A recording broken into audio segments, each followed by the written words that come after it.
আরও 3টি দুর্বল ব্যাংকে অডিট শুরু, প্রতিবেদনে নির্ধারণ হবে আমানতকারীদের ভবিষ্যৎ। আর্থিক খাত সংস্কারে প্রয়োজন পর্যাপ্ত অর্থ সহায়তা, বলছেন অর্থনীতিবিদ। আগামী মাসে 2টি নতুন জাহাজ যুক্ত হচ্ছে শিপিং কর্পোরেশনের বহরে। চলতি বছরে আরও 3টি কেনার প্রক্রিয়া শেষ করার নির্দেশ। সমুদ্র পরিবহনে গতি বাড়ার আশা। আজ শেষ হচ্ছে 3 দিনব্যাপী এশিয়ান ট্যুরিজম ফেয়ার। ভ্রমণে নানা offer tour operator, travel agent, এয়ারলাইন্সের। অভ্যন্তরীণ পর্যটনে আগ্রহ বাড়ছে দর্শনার্থীদের। তামাক ছেড়ে আখ চাষে ঝুঁকছেন বান্দরবানের কৃষকরা, হচ্ছেন আর্থিকভাবে লাভবান। আবাদি জমির বৃদ্ধির সঙ্গে কমছে তামাকের ক্ষতিকর প্রভাব।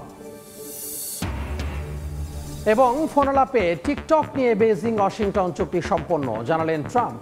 দ্বিপাক্ষিক সম্পর্ক জোরদারের আশা, মার্কিন ভারত বাণিজ্য চুক্তির প্রস্তুতি।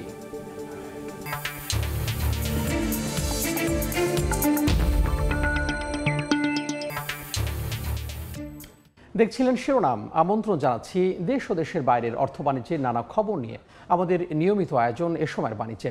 আর আপনাদের সঙ্গে আছি আমি তোহা খান তামিম। 6 ব্যাংকের পর এবার আরও 3 ব্যাংকের অডিট শুরু করেছে বিদেশি সংস্থা ডেলওয়েট মালয়েশিয়া।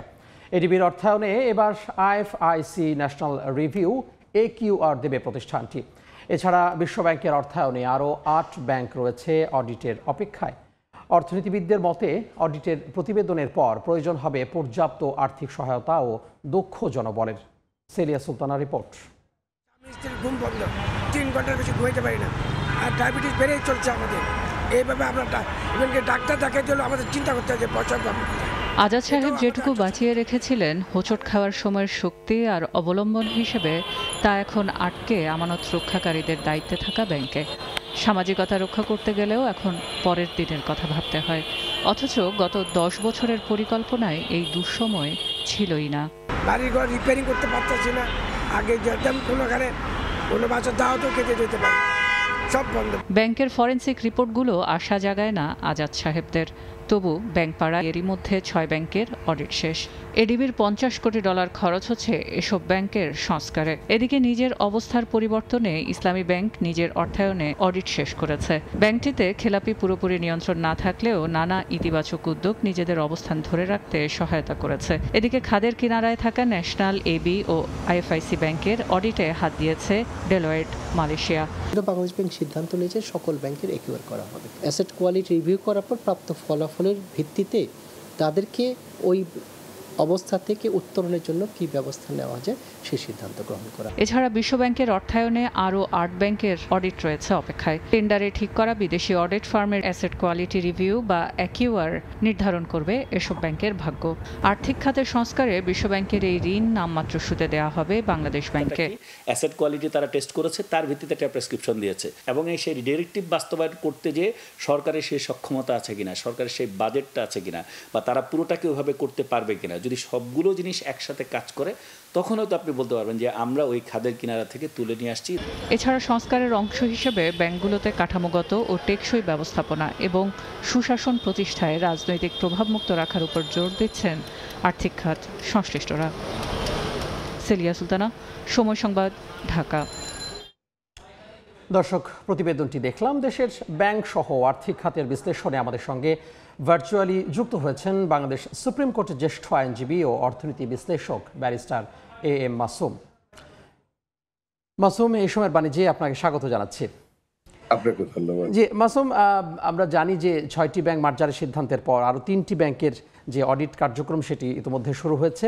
বিষয়টি আপনি কিভাবে দেখছেন? আসলে এটি কিন্তু অনেক গুরুত্বপূর্ণ, কারণ হলো যে আমরা কিন্তু এর আগে রিয়েল যে পিকচার এটা কিন্তু জানতাম না ব্যাংকিং সেক্টরে বা ব্যাংকিং ইন্ডাস্ট্রিতে কি হচ্ছে।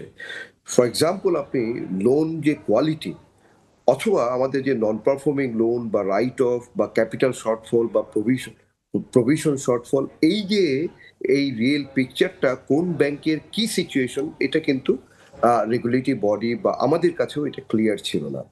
এখন যেটা হচ্ছে, যদি এই ডেলয়েটের মাধ্যমে, যেহেতু এটা একটা ইন্টারন্যাশনাল অডিট ফার্ম এবং এদের মাধ্যমে যেহেতু এটা অডিট হচ্ছে, আমরা রিয়েল পিকচারটা জানবো। যেমন এবি ব্যাংক বা আপনার ন্যাশনাল ব্যাংক এবং যেই নতুন যে আরেকটা ব্যাংকের আইএফআইসি ব্যাংকের কথা হলো, এই যে তিনটে ব্যাংক, এই তিনটে ব্যাংকের ব্যাপারে যেমন আমরা অনেক দিন আগে থেকেই শুনছিলাম এবি ব্যাংকের বা ন্যাশনাল ব্যাংকের সিচুয়েশনের ব্যাপার। তো এগুলি যখনই হবে তখন আপনার যখন টোটাল আমাদেরকে এই রিপোর্টটা আসবে তখন কিন্তু একটি প্রপার পিকচার আপনার সামনে আসবে। তখন রেগুলেটরি বডির জন্য একটা স্পেসিফিক ডিসিশন নেওয়া সম্ভব হবে যে এটা কি আদৌ মার্জারে যাবে বা এটা যেভাবে আছে সেভাবেই রান করবে, এই সিদ্ধান্তটা। এবং এইটা আমার মনে হয় খুব ইম্পর্টেন্ট, কারণ আপনাকে যদি ব্যাংকিং সেক্টরে যদি আপনি কনফিডেন্স ফিরিয়ে আনতে চান, এছাড়া আপনার কিন্তু কোনো অপশন ছিল না। আমরা লাস্ট যেটা দেখলাম যে মার্জারের জন্য অলরেডি বাংলাদেশ ব্যাংক 5টা ব্যাংকে যে মার্জারের জন্য যে একটা সিদ্ধান্ত নেওয়া হয়েছে প্রাইমারি, এবং সেইটা কিন্তু ওভারঅল আমরা যদি কনসিডার করি that was a very good decision. এবং এটার সাথে সাথে কিন্তু আপনি দেখেছেন যে ওয়ার্ল্ড ব্যাংক কিন্তু আরও 8টি ব্যাংকের ব্যাপারে বলছে যে তাদের এই অ্যাসেট কোয়ালিটিটা রিভিউ করা দরকার। এবং এইটা যদি করা হয় টোটাল, তাহলে দেখা যাবে যে এই যে ব্যাংকগুলি নিয়ে আমাদের একটা আশঙ্কা ছিল বা যারা আমানতকারী বা ডিপোজিটর এখানে তাদের যে একটা শঙ্কা ছিল, সেই শঙ্কাটা কিন্তু কাটিয়ে ওঠা যাবে। এবং আমরা কিন্তু ব্যাক টু আবার ব্যাংকিং সেক্টরে যে আমাদের কনফিডেন্স, সেটা কিন্তু রিটার্ন আসবে। কারণ আপনি যদি দেখেন আমরা যেটা দেখছি কিন্তু রিসেন্টলি আমাদের যে ডিপোজিট গ্রোথ কিন্তু যেভাবে বাড়ার কথা ছিল, যেটা ওভারঅল অন অ্যান্ড অফ আপনি দেখবেন যে 8%-এর উপরে যাচ্ছে না, এটা তার নিচেই আছে। এবং সাথে সাথে আমরা দেখছি যে আমাদের ব্যাংকিং ইন্ডাস্ট্রির বাইরে বা ব্যাংকিং সেক্টরের বাইরে প্রায় কিন্তু আপনি ডিপোজিট বা আপনার যদি লিকুইডিটি গ্রোথ দেখেন, সেখানে কিন্তু প্রায় কত 2,96,000 কোটি টাকা, অ্যারাউন্ড 3 লাখ কোটি টাকা। তাহলে সেটাও কিন্তু ভালো একটা সাইন না, কারণ এই টাকাগুলি কিন্তু ব্যাংকিং চ্যানেলে থাকতে হবে। তাহলেই কিন্তু আপনি দেখবেন যে প্রাইভেট ক্রেডিট গ্রোথটা আমরা দেখছি 7%-এর উপরে যাচ্ছে না, কারণ এটা একসময় 17-18% ছিল।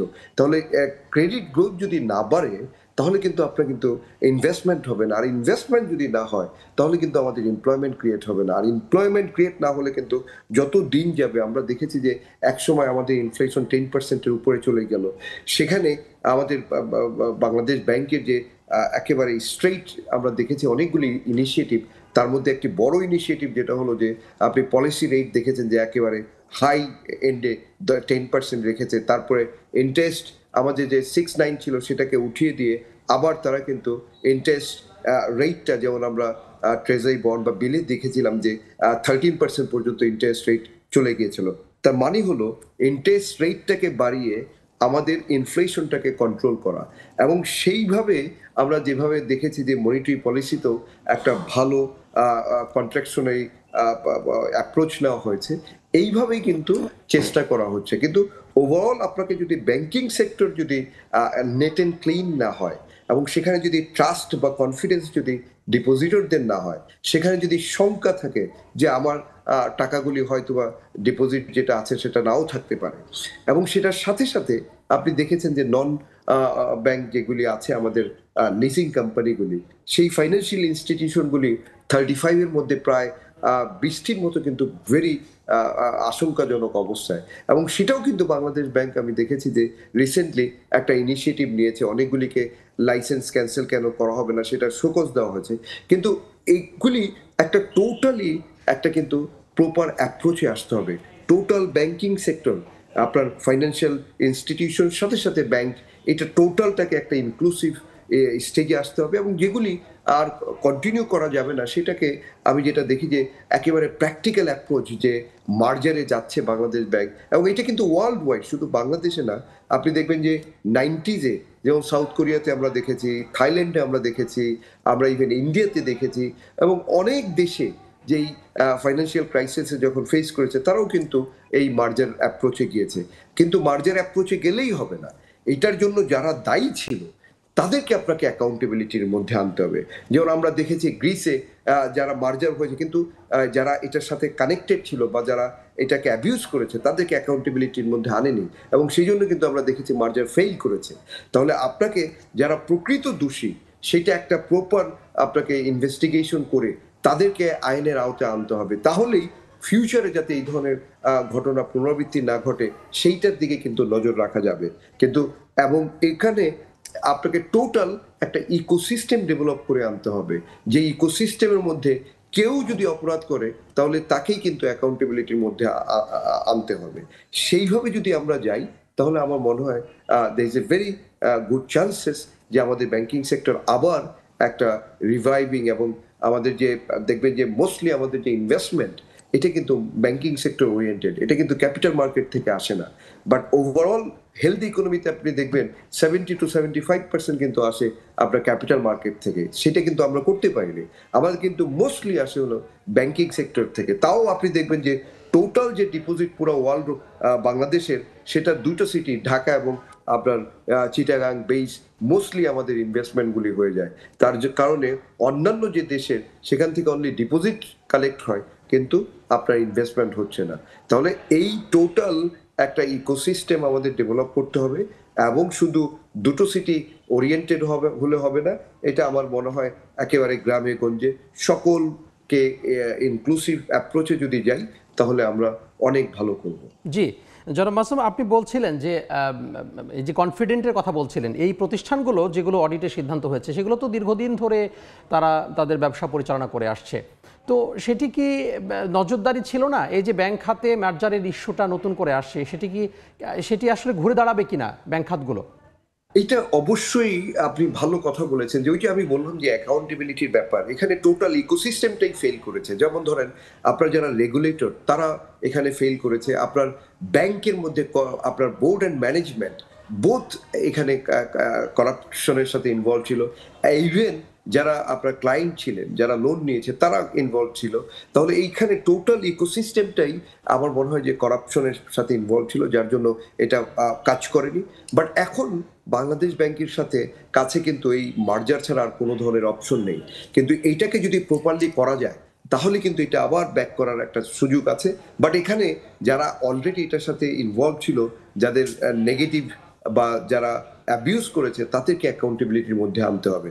যদি ওইটা আনা যায়, এবং এখানে কিন্তু আপনার একটা হিউজ পরিমাণের টাকার দরকার হবে, এবং সেইটা বাংলাদেশ ব্যাংক যেমন ওই 5টা মার্জারের ব্যাপারে বলছে যে আপনার 20,200 কোটি টাকা তাদের সোর্স থেকে দিবে। তাহলে এইটা তো আলটিমেটলি ধরেন এই যারা ট্যাক্স পেয়ার তাদের মানি, তাহলে এই ট্যাক্স পেয়ারদের যে কম্পেনসেট করা হচ্ছে এখানে, সেইটা যাতে প্রপারলি ইউজ করা হয়, সেটাকে যেন আবার অ্যাবিউজ না হয়, সেইখানে আপনার মাথায় রাখতে হবে। কারণ আবার নতুন এই 3টা ব্যাংক যদি আপনি ইয়েতে আনেন এবং আরো 8টা ব্যাংক, এই মোট 11টা ব্যাংক, এখানে কিন্তু হিউজ আপনার এক্সটার্নাল ফাইন্যান্সের প্রয়োজন হবে। এই এক্সটার্নাল ফাইন্যান্সটা কারা দিবে? এটা কি বাংলাদেশ আমাদের গভর্নমেন্টের এন্ড থেকে আসবে, না স্ট্র্যাটেজিক পার্টনার হবে, না এইভাবে আমাদেরকে ওভারঅল চিন্তা করে আমাদেরকে একটা কালেকটিভ অ্যাপ্রোচে আসতে হবে। অনলি দেন ব্যাংকিং সেক্টরকে আবার আমরা সেই কনফিডেন্সের জায়গায় নিয়ে আসতে পারবো। জি জনাব মাসুম, আমরা একেবারে আলোচনা শেষ দিকে চলে এসেছি। একেবারে প্রশ্নটি করতে চাই, সেটি হচ্ছে ভবিষ্যতে রাজনৈতিক সরকার গঠিত হবে, তারা আসলে এই অস্থিরতা কমাতে কী ধরনের সিদ্ধান্ত নিতে পারে? অবশ্যই আমার মনে হয় যে বাংলাদেশ জাতীয়তাবাদী দল যদি আসে, তাদের এখানে যেটা অ্যাপ্রোচ হবে, যেটা আমাদের অলরেডি যে আপনি দেখেছেন যে ব্যাংকিং রেজলিউশন অর্ডিন্যান্স করা হয়েছে, সেটাকে একটা আইনভাবে, যেমন ব্যাংক কোম্পানি অ্যাক্ট 1991 আছে, সেটাকে পার্লামেন্টে ব্যাংক কোম্পানিজ অ্যাক্ট হিসাবে নতুন করে করা হবে, এবং এই অর্ডিন্যান্সটাকেও একটা অ্যাক্ট হিসাবে, এবং আমাদের ফাইন্যান্সিয়াল রেগুলেটরি রিলেটেড যতগুলি আইন, যে যেমন বাংলাদেশ ব্যাংককে সুপ্রিম পাওয়ার দেওয়ার একটা অথরিটির করা হচ্ছে ড্রাফট, এবং অন্যান্য যে ব্যাংকিং আইনগুলি যেমন অর্থ ঋণ আদালত আইন আছে, নেগোশিয়েবল ইনস্ট্রুমেন্টস অ্যাক্ট আছে, এই আইনগুলি, কোম্পানি আইন আছে, এই আইনগুলিকে আমাদেরকে আপডেট করতে হবে। কারণ মোস্ট অফ দি আইনই আমরা দেখছি যে 20, 25, 30, 40, 50 বছর আগের আইন। তো সেই আইনগুলিকে এই অ্যামেন্ডমেন্ট কাটাছিড়া না করে একেবারে ফ্রেশ একটা প্রপার একটা আইন করতে হবে। প্রত্যেকগুলি নতুন নতুন ভালো, একেবারে ওয়ার্ল্ড কনসিডার করে, হেলদি ইকোনমির যে তাদের যে আইনগুলি আছে সেটাকে কনসিডার করে ওইভাবে আইন করতে হবে, এবং সেই আইনগুলি বছরে একবার করে রিভিউ করে, যেমন দেখি আমরা সিঙ্গাপুর যদি দেখি বা হংকংকে দেখি বা ইউরোপিয়ান কান্ট্রিতে দেখি, এই ফাইন্যান্সিয়াল আইনগুলি যেহেতু রেগুলার বেসিস কিন্তু আপনি দেখবেন যে চেঞ্জেস হচ্ছে, তাহলে সেইখানে এটা যুগোপযোগী কিনা সেটাকে আপডেট করে রাখতে হবে এবং সেই জন্য একটা রিভিউ কমিটি থাকবে, রেগুলার বেসিস এটাকে রিভিউ করবে এবং সমাজের বা আমাদের নেসেসিটি অনুযায়ী সেটাকে অ্যামেন্ডমেন্ট করা হবে। জি মাসুম, জনাব মাসুম, আপনাকে অসংখ্য ধন্যবাদ আমাদের সাথে যুক্ত হওয়ার জন্য। আপনাকে ধন্যবাদ। আমরা যুক্ত হয়েছিলাম একজন অতিথির সঙ্গে। দেশের সমুদ্র পরিবহন বাণিজ্যে গতি আনতে আগামী মাসে নতুন 2টি জাহাজ বাংলাদেশ শিপিং কর্পোরেশনের বহরে যুক্ত হচ্ছে। এছাড়া ডিসেম্বরের মধ্যে 1700 কোটি টাকায় আরও 3টি জাহাজ কেনার প্রক্রিয়া শেষ করতে বিএসসিকে নির্দেশ দিয়েছে সরকার। একই সঙ্গে 7.5% শুল্ক হার প্রত্যাহার করায় বেসরকারি পর্যায়ে শুরু হয়েছে জাহাজ কেনা। প্রথম পর্যায়ে ওমেরা শিপিং এবং ভ্যানগার্ড মেরিন কিনতে যাচ্ছে 2টি মাদার ভেসেল ও মাদার ট্যাঙ্ক। শাখাত রিপোর্ট, ক্যামেরায় কমলদের রিপোর্ট। আগামী অক্টোবর মাসে রাষ্ট্রায়ত্ত প্রতিষ্ঠান বাংলাদেশ শিপিং কর্পোরেশন বিএসসির বহরে যুক্ত হচ্ছে চীনে তৈরি 2টি বাল্ক ক্যারিয়ার। নিজস্ব অর্থায়নে বিএসসি জাহাজ 2টি কিনল। এ নিয়ে আগামীকাল রোববার সম্পন্ন হবে সরকারের সঙ্গে আনুষ্ঠানিক চুক্তি। একই সঙ্গে চলতি বছরের ডিসেম্বরের মধ্যে আরও 3টি নতুন জাহাজ কিনতে সরকার বিএসসিকে নির্দেশনা দিয়েছে। এক্ষেত্রে 1700 কোটি টাকার এই 3টি জাহাজের দাম পরিশোধে এগিয়ে এসেছে সরকার। তবে দামের ছোট্ট একটি অংশ পরিশোধ হবে বিএসসির নিজস্ব তহবিল থেকে। যে কোম্পানি সবচেয়ে ভালো অফার করবে based on technical offer as well as financial offer, দুইটা কম্বাইন করে যে টেন্ডারার বেস্ট টেন্ডার হবে তার কাছ থেকে জাহাজ কিনবে। এদিকে চলতি বছরের জানুয়ারিতে সরকার হঠাৎ করে জাহাজ কেনার উপর 7.5% হারে শুল্ক আরোপ করে, আর এতেই বাংলাদেশি মালিকদের জাহাজ কেনা একেবারেই বন্ধ হয়ে যায়। তবে শেষ পর্যন্ত সরকার আগের সিদ্ধান্ত থেকে সরে এসে শুল্ক আরোপ প্রত্যাহার করার পরপরই শুরু হয় জাহাজ কেনার নানা প্রক্রিয়া। গ্রেট রয়্যাল ওটিও প্রায় 65,000-এর কাছাকাছি ডেড ওয়েটের জাহাজ আমাদের বহরে সংযুক্ত হবে। নৌবাণিজ্য অধিদপ্তরের তথ্য অনুযায়ী এক সপ্তাহের মধ্যেই ভ্যানগার্ড মেরিটাইম 60,000 মেট্রিক টন বহন ক্ষমতার এমবি গ্রেট রয়্যাল নামে একটি বাল্ক ক্যারিয়ার এবং ওমেরা শিপিংয়ের 1,15,000 মেট্রিক টন বহন ক্ষমতার ওমেরা গ্যালাক্সি নামে মাদার ট্যাঙ্কার কিনতে যাচ্ছে। আর বিএসসি ডিসেম্বরের দিকে যে 3টি নতুন জাহাজ কিনবে তার মধ্যে 2টি বাল্ক ক্যারিয়ার এবং অপরটি হবে তেল পরিবহনের জন্য মাদার ট্যাঙ্কার। 5টা জাহাজ তো শুধু একটা ট্রেড করবে, মাল্টিপল ট্রেড করবে এবং এটার বেনিফিশিয়ারি মাল্টিপল ট্রেড হবে, বহুত ইম্পোর্ট এবং এক্সপোর্টের ক্ষেত্রে। যত বেশি জাহাজ আমাদের দেশি জাহাজ হবে, পতাকাবাহী জাহাজ হবে, সারা পৃথিবীতে যেমন আমাদের সুনাম বাড়বে, সেই সাথে সাথে আমরা অনেক বিপুল পরিমাণে আমাদের ডলার দেশের সস্যই হবে। জাতিসংঘের সহযোগী প্রতিষ্ঠান আনটারে জাহাজের মালিকানায় থাকা দেশগুলির সবশেষ তালিকায় 35তম স্থান করে নিয়েছে বাংলাদেশ। অবশ্যই এতে পণ্যবাহী জাহাজের সঙ্গে সমুদ্রগামী মাছ ধরা জাহাজকেও অন্তর্ভুক্ত করা হয়েছে। ব্যবসায়িক সুরক্ষা দেওয়ার জন্য পৃথক আইন রয়েছে, তারপরও বাড়ছে না বাংলাদেশি পতাকাবাহী জাহাজের সংখ্যা। চট্টগ্রাম বন্দর থেকে কমল দে, সময় সংবাদ। ইন্টারন্যাশনাল গেটওয়ে আইজিডব্লিউর ফান্ডের অর্থ ব্যয়ে গড়মিলের অভিযোগে সালমান এফ রহমান সহ 27 জনের বিরুদ্ধে মামলা করেছে বিটিআরসি। সংস্থাটি বলছে 568 কোটি টাকা ব্যয় অসঙ্গতি পাওয়ায় টেলিযোগাযোগ নিয়ন্ত্রণ আইনে মামলা দায়ের করা হয়েছে। বৈধভাবে আন্তর্জাতিক ফোন কল আদান প্রদানে শৃঙ্খলা আনা ও রাজস্ব ফাঁকি রোধে 2015 সালে বিটিআরসির অনুমোদনে 7টি আইজিডব্লিউ প্রতিষ্ঠান নিয়ে চালু হয় আইওএফ। 7 প্রতিষ্ঠান হলো Unique Infoway, Digicon Telecommunications, Roots Communications, Global Voice, Mir Telecom, Bangla Track ও নভো টেলিকম। এর মধ্যে সালমান এফ রহমানের প্রতিষ্ঠান গ্লোবাল ভয়েস। নিয়ম অনুযায়ী আন্তর্জাতিক কলের একটি অংশ থেকে প্রাপ্ত 4% অর্থ মার্কেট ডেভেলপমেন্ট ফান্ড এমডিএস নামে তহবিলে জমা করতে হয়। 2024 সালের ডিসেম্বর পর্যন্ত আইজিডব্লিউ খাত সংশ্লিষ্ট মার্কেট ডেভেলপমেন্ট এক্সপেন্সের নামে ফান্ডে জমা হয় 631 কোটি টাকা। বিটিআরসি বলছে এই ফান্ড থেকে এরই মধ্যে 625 কোটি 83,52,456 টাকা খরচ হয়েছে। এই টাকার অন্তত 95% বেক্সিমকো কম্পিউটার্স লিমিটেড নামের অ্যাকাউন্টে ঢুকেছে, অথচ বেক্সিমকো কম্পিউটার্স নামে কোনো আইজিডব্লিউ লাইসেন্স নেই। এই অবস্থায় নিয়ন্ত্রক সংস্থা বিটিআরসি মনে করছে এই বিপুল অর্থ ব্যয়ের স্বচ্ছতা নেই। এরই পরিপ্রেক্ষিতে অনিয়মের অনুসন্ধান এবং মামলার সিদ্ধান্ত নিয়েছেন তারা। আইজিডব্লিউতে একটা ফোরাম ছিল, ওদের যে অ্যাকাউন্টটা ছিল ওই অ্যাকাউন্ট যখন আমরা হিসাব দিতে বললাম যে অ্যাকাউন্টটা আসলে কি কাজে ব্যবহার করা হয়েছে, তখন দেখলাম ওই অ্যাকাউন্ট থেকে যেসব জায়গায় টাকা পয়সা গেছে সব হয়তো টেলিকমের জন্য ব্যয় হয় নাই। এই জন্য আমরা দুদককে লিখেছি অনুসন্ধানের জন্য এবং এটার ব্যাপারে একটা কেস করারও সিদ্ধান্ত নিয়ে 568 কোটি টাকা গরমিলের অভিযোগে টেলিযোগাযোগ নিয়ন্ত্রণ আইনের 73, 74 ও 76 ধারা এবং পেনাল কোডের 420 এবং 406 ধারায় রাজধানীর গুলশান থানায় বৃহস্পতিবার রাতে মামলাটি দায়ের করা হয়। এজাহারে বলা হয়, আইজিডব্লিউ অপারেটর্স ফোরাম গঠনের পর প্রতিষ্ঠানগুলো লাইসেন্স এবং চুক্তির শর্ত ও বিশ্বাস ভঙ্গ করা সহ প্রতারণার মাধ্যমে অর্থ আত্মসাতে জড়িত ছিল। এ বিষয়ে আইজিডব্লিউ অপারেটরদের সংগঠন আইওএফ এর সঙ্গে যোগাযোগ করা হলে জানানো হয়, পরবর্তীতে আইনজীবীর মাধ্যমে তাদের অবস্থান তুলে ধরবে সংগঠনটি। MS আরিফিন, সময় সংবাদ, ঢাকা। মরদেহ পরিবহন নিয়েও চট্টগ্রামে অ্যাম্বুলেন্স সিন্ডিকেটের রমরমা ব্যবসা। রোগী ও স্বজনদের জিম্মি করে আদায় করছে কয়েক গুণ বেশি ভাড়া। নানা সংস্থার সমন্বয়ে নীতিমালা করলেও তোয়াক্কা করছে না রাজনৈতিক ছত্রছায়ায় থাকা প্রভাবশালী সিন্ডিকেট। নূরজামাল আতিকের ক্যামেরায় শফিকুল আলমের রিপোর্ট। ছদ্মবেশে চট্টগ্রাম মেডিকেলের জরুরি বিভাগের সামনে অ্যাম্বুলেন্স ভাড়া করতে গেলে হাজির টিয়া রঙের টি শার্ট পরা এক দালাল সহ কয়েকজন জানান, বাইরে থেকে আসা এই অ্যাম্বুলেন্স ভাড়া করা যাবে না। পরে ক্যামেরা দেখেই পালিয়ে যায় সে, দেন হুমকিও। পরে রোগীর স্বজন সেজে কয়েকজনকে পাঠানো হয় অ্যাম্বুলেন্স ভাড়া করতে। চালকরা জানান, সমিতিতে গিয়ে আগেই দিতে হবে সিরিয়াল। নানা জেলা উপজেলা থেকে আসা চালকরা জানান, হাসপাতাল কেন্দ্রিক সিন্ডিকেটের কারণে রোগী বহন করতে পারেন না তারা। বাইরে টুল আছে, এগুলো টুলে যা করবে তা করবে, এটা আপনারা সংবাদ করেও লাভ নাই, সংবাদ করেও লাভ নাই। এবার গন্তব্য অ্যাম্বুলেন্স সমিতির অফিসে। সেখানে দেখা মিলে টি শার্ট পরা ওই দালালের। নিয়ম অনুযায়ী ভাড়ার তালিকা টাঙ্গানোর কথা থাকলেও নেই। রোগীর স্বজনরা বলছেন, নানা কৌশলে হাতিয়ে নিচ্ছে বেশি টাকা। 22,000 টাকা বলছে। শায়েস্তাগঞ্জ। আমি ভাড়া 15,000 হবে। আমাদের বাধা দেওয়ার কোনো সুযোগ নেই। আমরা বাধা দিব কেন?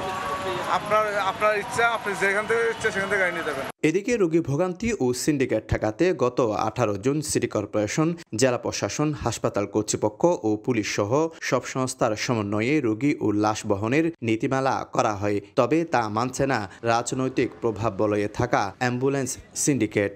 যদি কোনো অনিয়ম ওরা আমাদেরকে জানায়, তখন সেক্ষেত্রে আমরা ওদেরকে ডেকে নিয়ে আসি। তখন আমরা তাদের লাইসেন্স বাতিল করার জন্য বিআরটিএকে অনুরোধ করি। অভিযোগ রয়েছে, হাসপাতালের তৃতীয় ও চতুর্থ শ্রেণীর কয়েকজন কর্মচারী সহ স্থানীয় রাজনৈতিক নেতারা নিয়ন্ত্রণ করে অ্যাম্বুলেন্স ব্যবসা। সমিতিতে তাদের সবার আছে একাধিক নিজস্ব অ্যাম্বুলেন্সও। শফিকুল আলম, সময় সংবাদ, চট্টগ্রাম।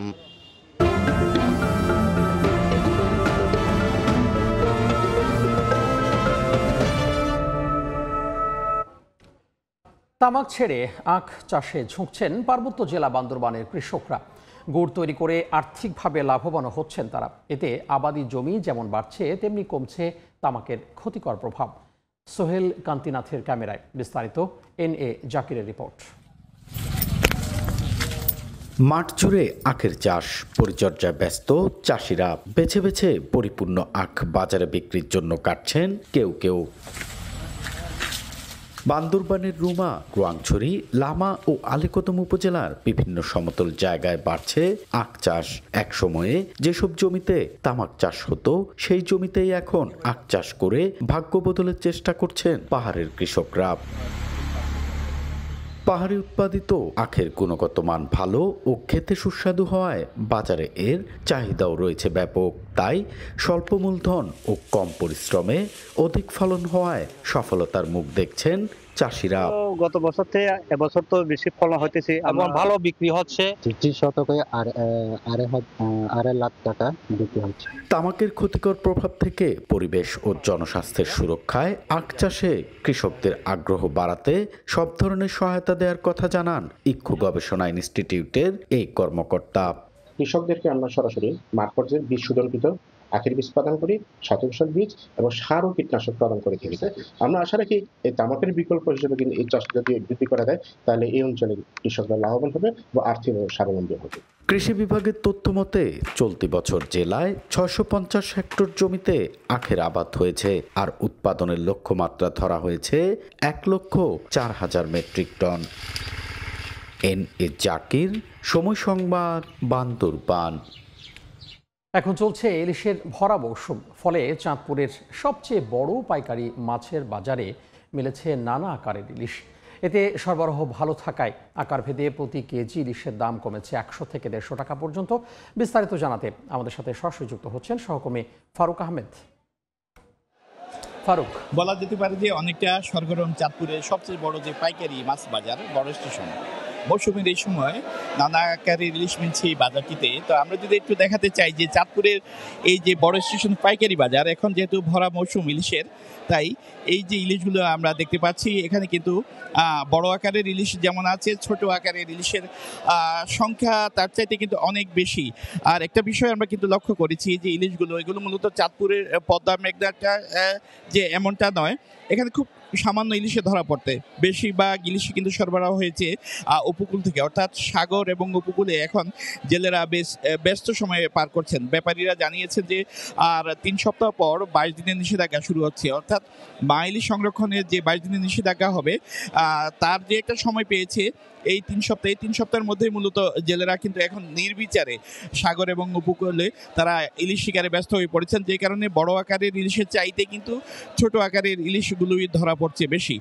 আর এখানে যেই ব্যাপারীরা আছেন তারা মূলত উপকূল থেকে ফিরেছেন, কেউ এসেছেন নোয়াখালী থেকে, লক্ষ্মীপুর থেকে, ভোলা থেকে, এই কয়েকটি জেলা থেকে এসেছেন। আর ক্রেতা কিন্তু এখানে যেমনটি আছেন পাইকারি, তার সঙ্গে কিন্তু খুচরা ক্রেতারাও আছে। তবে খুচরা ক্রেতাদের কিন্তু অনুযোগ আছে, তারা বলছেন যে ভারতে যেখানে মাত্র 1500 টাকা কেজিতে ইলিশ সরবরাহ রপ্তানি হয়েছে, সেক্ষেত্রে কিন্তু চাঁদপুরের খুচরা বাজারে তারা ইলিশ কিনতে এসে কিন্তু বড় একটা অঙ্ক তাদের গুনতে হচ্ছে। সেটি হলো যে এখানে বড় আকারের ইলিশ কিনতে গেলে 2200 থেকে 2600 টাকার নিচে কিন্তু তারা ইলিশ পাচ্ছেন না প্রতি কেজি। আর এটি আসলে তাদের অনুযোগ। ক্রেতারা জানিয়েছেন যে আসলে তারা এই যে চাঁদপুরের যে ইলিশের যে বাজারটি আছে, এখানে আসলে যাতায়াত ব্যবস্থা ভালো হওয়ার কারণে মূলত তারা ছুটছেন। তবে তারা চাচ্ছেন যে তাদের নাগালের মধ্যে, অর্থাৎ তারা তাদের যে সাধ্য আছে সেই সাধ্যের মধ্যে কিন্তু তারা ইলিশের স্বাদ পেতে চান। তারা জানিয়েছেন যে ভারতে রপ্তানির আগে আসলে দেশের মানুষের মধ্যে যেন ইলিশের স্বাদটা যেন সরকার তুলে দিতে পারে, অর্থাৎ সব শ্রেণী পেশার মানুষ যেন ইলিশ খেতে পারে, সেই দাবিটি মূলত ক্রেতাদের। আর ব্যবসায়ীরা জানিয়েছেন যে আসলে তাদের এখন যে ইলিশ সরবরাহ হচ্ছে এবং বাজারে যে বেচা কিনা হচ্ছে, এটি কিন্তু অন্য বছরের তুলনা চাইতে বেশ একটা বেশি তা নয়। যেখানে অন্যান্য বছরগুলোতে 3 থেকে 4000 মন ইলিশ বিক্রি হতো, এখন সেখানে চাঁদপুরে মাত্র 400 থেকে 500 মন ইলিশ বিক্রি হচ্ছে। তো এই ছিল আমার কাছে চাঁদপুর বড় স্টেশনে পাইকারি মাছ বাজার থেকে ইলিশ সরবরাহ নিয়ে সব শেষ। সহকর্মী ফারুক আহমেদ যুক্ত হয়েছিলেন চাঁদপুর থেকে। বিশ্ববাজারে জ্বালানি তেলের দাম 1% বেশি কমে গেছে। পাশাপাশি নিম্নমুখী প্রাকৃতিক গ্যাস ও গ্যাসোলিনের দামও চলতি বছর ফেডারেল রিজার্ভ প্রথমবারের মতো সুদ হার কমানোর কারণেই প্রভাব পড়েছে বাজারে।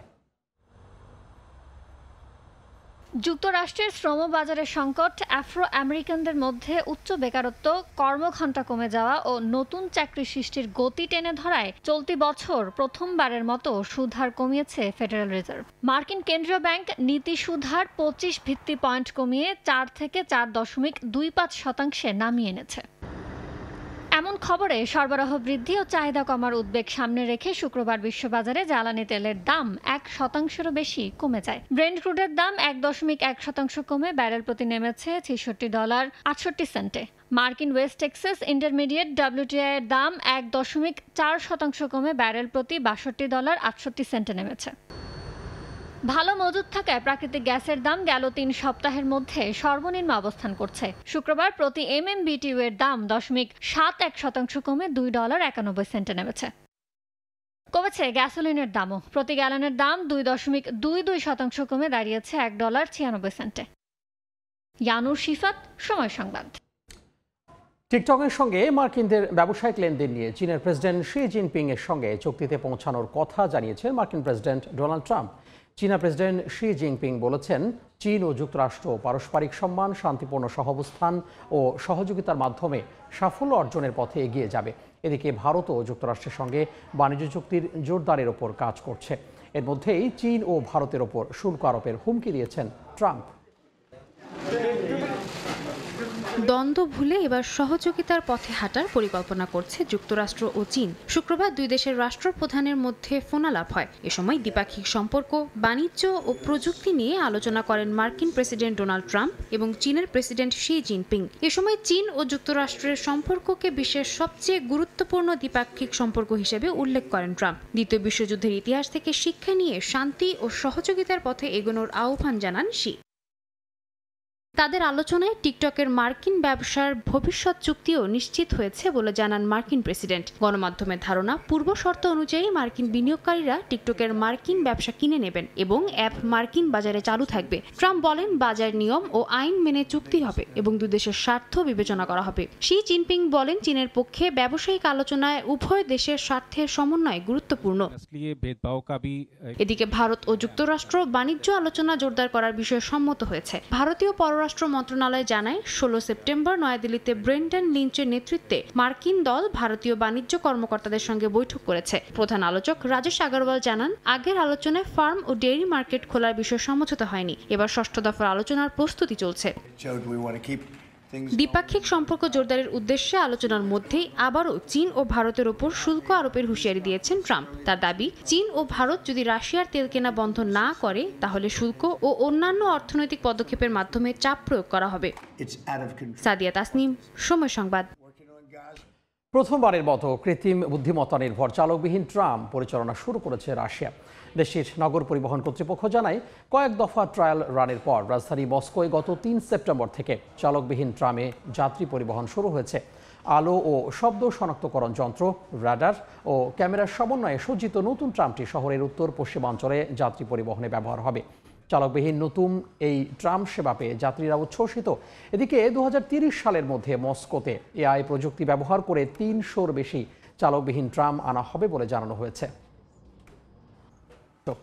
চীনের উত্তর পূর্বাঞ্চলীয় জিলিন প্রদেশে শুরু হয়েছে দেশটির বিমান বাহিনীর এভিয়েশন ওপেন ডে ও চাংসুং ইয়ার শো। আকাশ জুড়ে রং ছড়ানোর পাশাপাশি নানা কলা কৌশল দেখিয়েছে অভিজাত অ্যারোবেটিক দল। 19 থেকে 23 সেপ্টেম্বর পর্যন্ত চলবে এই আয়োজন। আকাশযুদ্ধে দক্ষতার পাশাপাশি চীনের সামরিক শক্তির প্রতীকী প্রদর্শনী করছে চীন। স্থানীয় সময় শুক্রবার চীনের উত্তর পূর্বাঞ্চলীয় জিলিন প্রদেশে শুরু হয়েছে দেশটির বিমান বাহিনীর এভিয়েশন ওপেন ডে ও চাংসুন এয়ার শো। আয়োজনের অন্যতম আকর্ষণ ছিল আকাশ যুদ্ধ প্রদর্শনী, যেখানে অংশ নেয় দেশটির খ্যাতনামা অ্যারোবেটিক দল। উদ্বোধনী দিনে প্রথমেই আকাশে ভেসে ওঠে লাল ফ্যালকন অ্যারোবেটিক টিমের 8টি JL-8 ট্রেইনার জেট। সূক্ষ্ম ফরমেশন, উল্টো দিকের কৌশল আর ধারাবাহিক উড্ডয়নের দক্ষতায় মুগ্ধ হয় দর্শকরা। 2011 সালে প্রতিষ্ঠিত এই দল গঠিত হয় এয়ারফোর্স এভিয়েশন বিশ্ববিদ্যালয়ের শ্রেষ্ঠ ফ্লাইট প্রশিক্ষকদের নিয়ে, যারা প্রশিক্ষণকেও দিয়েছে শিল্পের রূপ।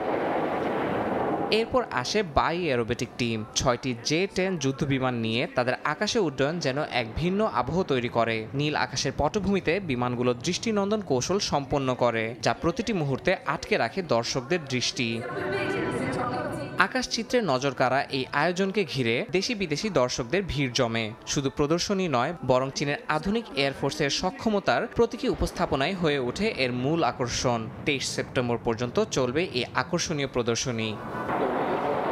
ইয়াসিন মোহাম্মদ জিসান, সময় সংবাদ। ইতালির রোমে পর্যটকরা এখন অ্যাপের মাধ্যমে বাস, মেট্রো এবং ট্রামের টিকিট কিনতে পারছেন। এই অ্যাপে একই সঙ্গে দেখা যাবে অপেক্ষমান যানবাহনের সময়সূচিও। বাংলাদেশি সহ স্থানীয় এবং বিদেশি নাগরিকরা এই সুবিধা উপভোগ করতে পারছেন। ইতালি থেকে হাসান মাহমুদের তথ্যচিত্রে রিপোর্ট। অচেনা দেশের রাস্তাঘাট চিনে গাড়ি খোঁজার বিভ্রাট থেকে মুক্তি দিচ্ছে ইতালি। রোমে সব ধরনের গণপরিবহনের টিকিট কেনা যাবে মুভিট নামের অ্যাপের মাধ্যমে। রোমের বাসিন্দা ও পর্যটকরা সহজেই এই অ্যাপ ব্যবহার করে বাস, ট্রেন বা ট্রামে ভ্রমণ করতে পারবেন। রোমের পাবলিক পরিবহন সংস্থা অ্যাটাকের সব ধরনের টিকিট এখন এই অ্যাপে পাওয়া যাবে। আগে এই অ্যাপে দেখা যেত অপেক্ষমান যানবাহনের সময়সূচি, এবার যুক্ত হয়েছে টিকিট কেনার সুযোগও। 42টির বেশি দেশের পর্যটকরা মুভি ট্যাপের মাধ্যমে সুবিধা গ্রহণ করেছেন। অ্যাপ ব্যবহার করে ভ্রমণ সহজ হওয়ায় খুশি রোমের প্রবাসী বাংলাদেশিরা। পর্যটকরা যারা আসেন তারা অনেক সময় আপনার টিকিট করতে গেলে তাদের ল্যাঙ্গুয়েজ ভেরিয়েশনের কারণে অনেক সময় তাদেরকে অনেক ডিফিকাল্টিসে পড়তে হয়, বাট এই অ্যাপসটির মাধ্যমে তারা মোবাইলে ডাউনলোড করে নিলে তারা সরাসরি অনলাইন থেকেই তারা টিকিট কাটে রাখতে পারবে এবং সেই ক্ষেত্রে তাদের বাসে এবং যাতায়াত ব্যবস্থার ক্ষেত্রে কোনো রকম কোনো সমস্যা হবে না। যারা অনেক সময় তাড়াহুড়ার কারণে আমরা অনেক সময় টিকিট কাটতে পারি না, তখন দিন শেষে এটা কাল হয়ে দাঁড়ায় এবং এই জরিমানা অনেক সময় জরিমানা হয়ে যায়। এই অ্যাপটি ইউজ করলে আপনি আপনার মোবাইলে আপনি টিকিটটি পেয়ে যাচ্ছেন। মুভিট জানিয়েছে এই অ্যাপে বিশ্বের 112টি দেশের জন্য 45টি ভাষার সুবিধা রাখা হয়েছে। এছাড়া অপেক্ষমান যানবাহনের সর্বশেষ তথ্যও পাওয়া যায়। মুভিটের পরিচালক মিস্টার স্যামুয়েল বলেন, পর্যটকদের চলাচল সহজ করাই তাদের মূল লক্ষ্য। সময় সংবাদ, ইতালি। বাজারে এলো বহুল প্রতীক্ষিত আইফোন 17, যা কিনতে দোকানগুলোতে উপচে পড়ছেন ক্রেতারা। নতুন ফিচার, রং, উন্নত ক্যামেরা আর আপগ্রেডেড ডিসপ্লের কারণে এই মডেলের প্রতি এবার ক্রেতাদের চাহিদা বেশি, বলছেন বিক্রেতারা। শুক্রবার ভোরের আলো ফোটার সঙ্গে সঙ্গেই অ্যাপল স্টোরের সামনে ভিড় করে শত শত ক্রেতা। ভারতের মুম্বাই ও দিল্লিতে একই চিত্র ধরা পড়ে। কে আগে কিনবেন আইফোন 17 তারই যেন প্রতিযোগিতা শুরু হয়। কেউ ছাতা হাতে, কেউ কফির কাপ আর পোর্টেবল চার্জার নিয়ে অপেক্ষা করতে থাকেন। নিরাপত্তা কর্মীরা ভোর থেকেই গ্রাহকদের টোকেন বিলি করেন, যাতে শৃঙ্খলা বজায় থাকে। লম্বা লাইনে অপেক্ষা শেষে একে একে দোকানে ঢুকতে থাকেন ক্রেতারা। সবার আগ্রহ একটাই, কাঙ্ক্ষিত নতুন আইফোন হাতে পাওয়া। স্থানীয় গণমাধ্যম জানায়, দোকান খোলার আগেই ভিড় এতটাই বেড়ে যায় যে ক্রেতাদের সঙ্গে ধাক্কাধাক্কিও লেগে যায়। তবে ভেতরে ঢুকে একে একে সবাই নতুন মডেল হাতে পেয়ে উচ্ছ্বাস প্রকাশ করেন। বিশ্লেষকরা বলছেন, বৈশ্বিক বাজারে বাণিজ্যিক অস্থিরতা আর শুল্ক চাপের মধ্যেও ভারত অ্যাপলের জন্য অন্যতম প্রধান বাজারে পরিণত হয়েছে। রাত 2টা থেকেই স্টোরের বাইরে অপেক্ষা করছি। যদিও ফোনটি আগে থেকেই প্রি বুক করেছিলাম, তবুও অ্যাপেলের প্রতি ভালোবাসা থেকেই দীর্ঘ সময় লাইনে দাঁড়িয়ে আছি। ভারতের পাশাপাশি চীনেও অ্যাপলের নতুন আইফোনের চাহিদা তুঙ্গে। শুক্রবার সকালে বেইজিংয়ের অ্যাপলের ফ্ল্যাগশিপ স্টোরের সামনে ছিল উপচে পড়া ভিড়। সকাল 9টার মধ্যে প্রায় 300 মানুষ লাইনে দাঁড়িয়ে থাকেন। বেশিরভাগই এসেছেন আগে থেকে অনলাইনে বুক করা আইফোন সংগ্রহ করতে। ক্রেতাদের জন্য আইফোনের সবচেয়ে বড় আকর্ষণ উন্নত ক্যামেরা সিস্টেম। অত্যাধুনিক স্টাইল ফটোগ্রাফি, সহজে পোর্ট্রেট ল্যান্ডস্কেপ বদলানো আর নতুন অ্যাকশন মোড ক্রেতাদের দারুণভাবে আকৃষ্ট করছে। অনেকে বলছেন, ছবির গুণগত মানই এই আইফোনকে অন্য ফোন থেকে আলাদা করেছে। নতুন হ্যান্ড জেস্টার ফিচার শারীরিক প্রতিবন্ধীদের জন্য বড় সহায়তা হবে, আর এআই ফিচার আপাতত চীনে না থাকলেও ভবিষ্যতে চালু হবে বলে আশা করছেন ব্যবহারকারীরা। ক্রেতাদের মধ্যে সবচেয়ে বেশি আগ্রহ আইফোন 17 প্রো ম্যাক্স মডেলকে ঘিরে, যার দাম শুরু 9,999 ইউয়ান বা প্রায় $1,400 থেকে। উন্মোচনের দিনেই এমন সাড়া দেখে চীনা বাজারে অ্যাপলের বিক্রির সম্ভাবনা আরও প্রবল হয়েছে বলে মনে করছেন বিক্রেতারা। বিশ্লেষকরা বলছেন, এটিই হতে যাচ্ছে সিরিজটির সবচেয়ে বেশি বিক্রিত মডেল।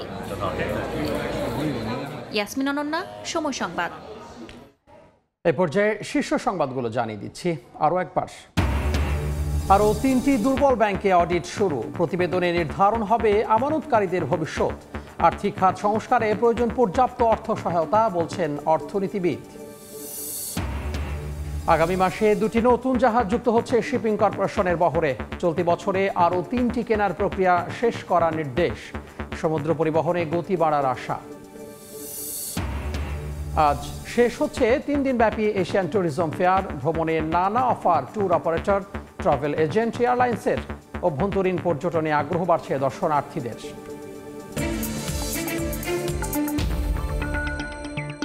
এই ছিল এ সময়ের বাণিজ্যে। সময় সংবাদ নিয়ে ফিরছি কিছুক্ষণ পর। সঙ্গে থাকুন সময়।